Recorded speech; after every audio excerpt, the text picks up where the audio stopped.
Hi, I am an addict named Mackenna, and I'm here to share with you my story and my struggle with drug addiction. So, I'm going to tell you a little bit about me to begin with. I'm 22. I got clean when I was 21. My clean date is November 14th, 2018.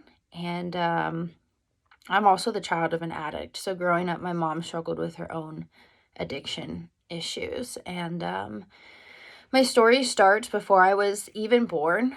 My mom was married to my biological father, and it was a very bad marriage, very abusive. And the day that my biological father found out that my mom was pregnant with me, he locked himself in the bathroom for 24 hours. And when they got divorced, he would not sign the divorce agreement unless it stated in there that he could sign away all legal rights to me. So from a very young age, I felt very unwanted, like I really didn't belong here. And I carried that with me throughout my whole life, really. And when I was about 4 years old, my mom remarried to the man that I call my dad. And he's a Marine. Now he's retired, but growing up, he was active duty. So we moved around a lot. I think I went to about a dozen schools before I hit the 8th grade. And my feelings of feeling like I didn't belong or like I didn't fit in just continued to carry on. And I also have 2 younger brothers, one's 17 now and one is about to be 16. And my 17-year-old brother was born the day after I turned 5. So we are 5 years and 1 day apart. And like I said, my mom was an addict. My dad was a Marine, so he was deployed a lot growing up. So on days my mom couldn't keep it together, it was kind of my responsibility to take care of my brothers.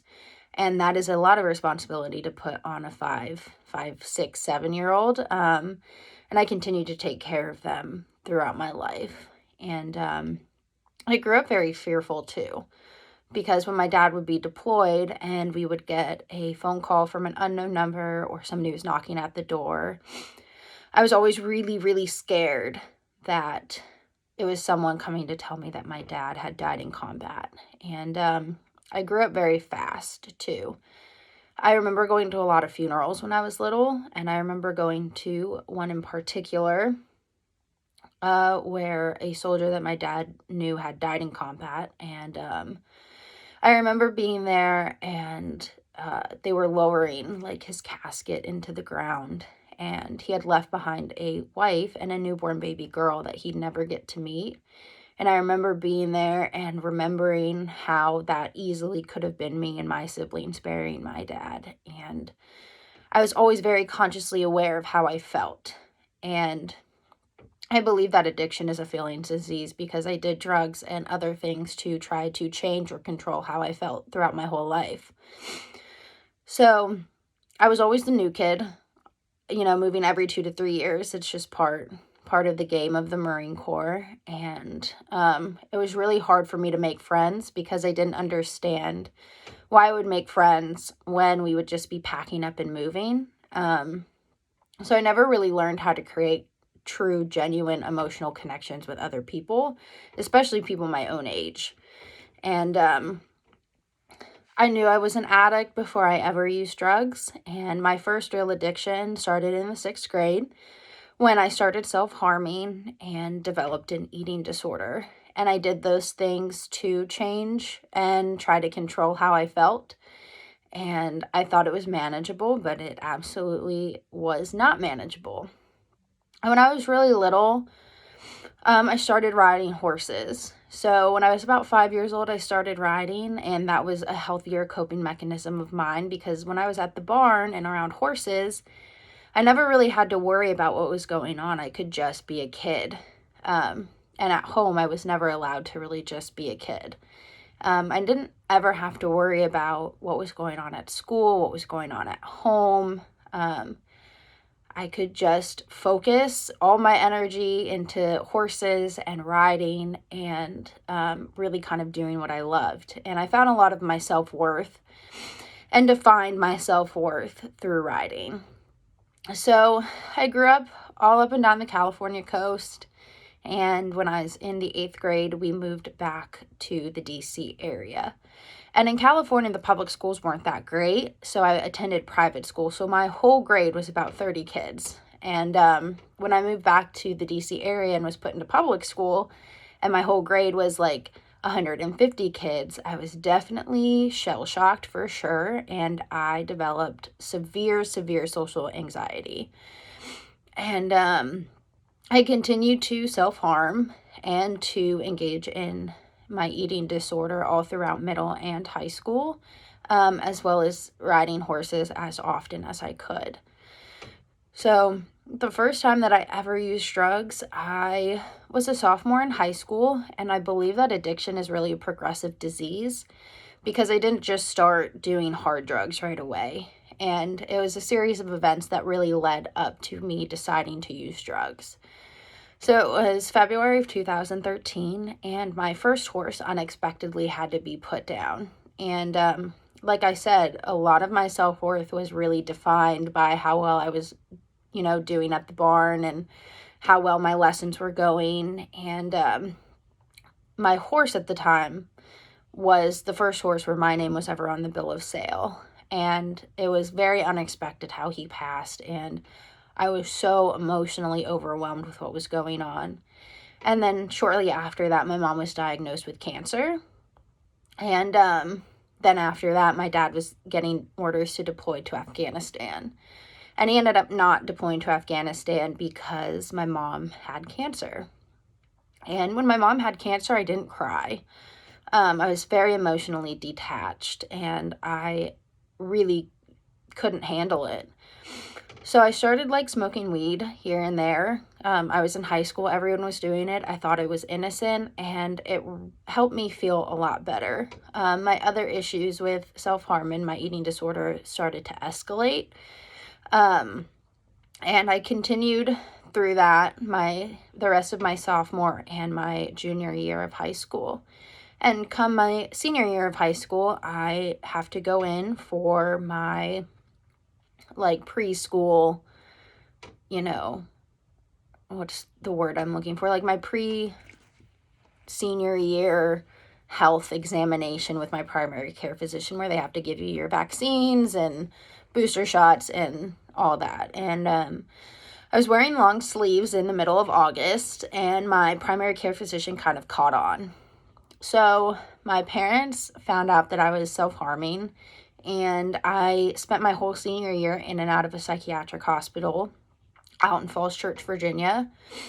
So I was in and out of there for about 8 months. I was extremely suicidal, and I was very socially anxious. I had a service dog at that point, and while I was in the hospital, I was prescribed anxiety medication. And when I took that, it kind of changed my whole life. I really liked the way that it made me feel. But what I liked more about it is that I didn't have to feel at all. I could take that anxiety medication and kind of zone out. I didn't have to deal with my home life. I didn't have to deal with my school life. I didn't have to deal with any of that. It really just quieted everything down in my head. And when I was a senior, I didn't apply to any colleges, and I didn't take the ACT or the SAT because I thought that I was going to kill myself before I graduated high school. And I ended up graduating high school, but I didn't have a plan. So I decided to take a year off between high school and college, and I graduated high school in 2015. And in July of 2015, my using ramped up because I was sexually assaulted in the back of my car by someone who I thought was my friend. And dealing with the trauma of that, I just couldn't handle it. I didn't understand. I didn't want to understand. I just wanted to really numb out. So my using ramped up. And that fall of 2015, I finally got my life together enough to apply to college, and I got into my dream school in Tennessee, and I was so excited to go. I was excited to get out of the DC area. I was excited to start over. I thought that this would fix all my problems. And spring of 2016 rolls around, and I am gearing up to go to college. I'm picking out my dorm room decor and my course catalog and picking out my major and getting to know my roommates and signing up for sorority recruitment. Like, I was really, really, really looking forward to going off to school. And in April of 2016, I was kicked by a horse and suffered a career-ending injury. And like I said previously, I defined a lot of my self-worth in horses. And my doctors told me that I would never ride or compete anymore after this injury. I had emergency surgery at 18. I almost died and I almost became an amputee. I had another surgery following that, and shortly after, I was diagnosed with a very rare nervous system condition, which causes excruciating pain. So my doctors started prescribing me opiates, and that's when my whole life changed. I had found what I was looking for and what made me feel better, and I really fell in love with the drug that I was doing. And I ended up going to college, and I joined a sorority, and I spent more time in fraternity houses than I did in the classroom, so I ended up failing out my freshman year of college and had to reapply to get back in, which I did. And I tried to cut back on my using, but I'm an addict, so I can't stay stopped for that long, right? And I ended up going back to school my sophomore year, and I made Dean's List. I was extremely involved in extracurricular activities.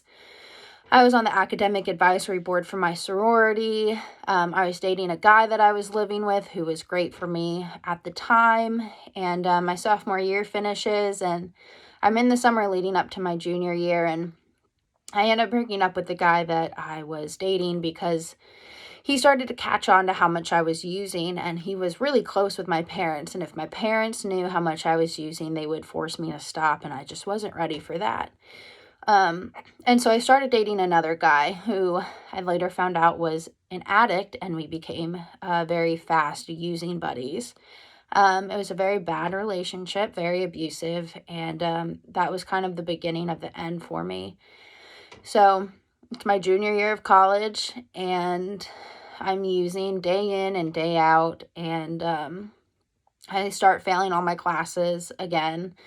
And in October of 2018, I was in a very bad car accident where I hit the back of a pickup truck. My car flipped upside down, landed upside down, and skidded 400 feet on 4 lanes of interstate in Tennessee.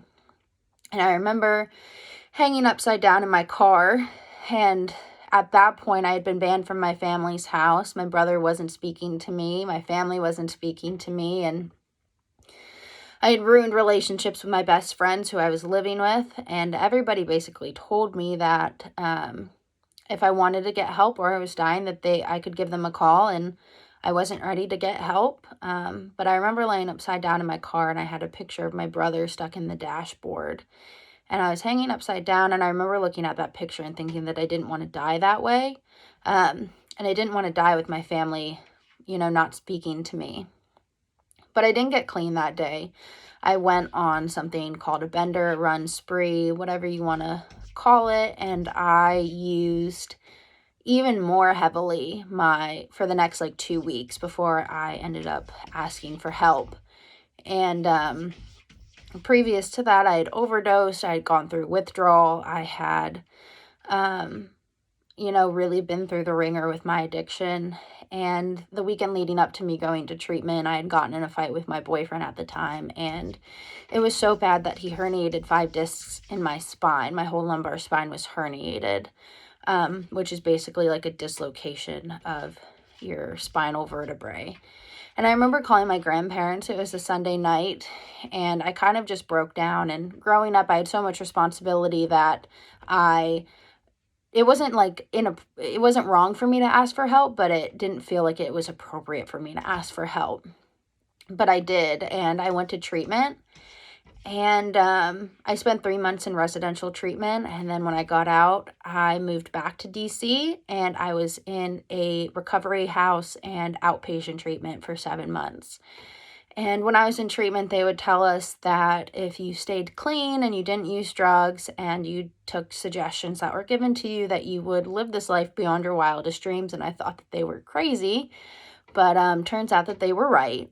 And in August, I moved into my own apartment, and I do live a life beyond my wildest dreams now. So I live by myself with a cat, and I have a job, and I'm going back to school, and I have friends in recovery now where I can make true, like, genuine emotional connections, and my family speaks to me, and I have a relationship with my best friends again, and more importantly, I have a great relationship with myself, and for that, I am so grateful, and I just want to thank you for letting me share my story, and I hope you guys got something out of it.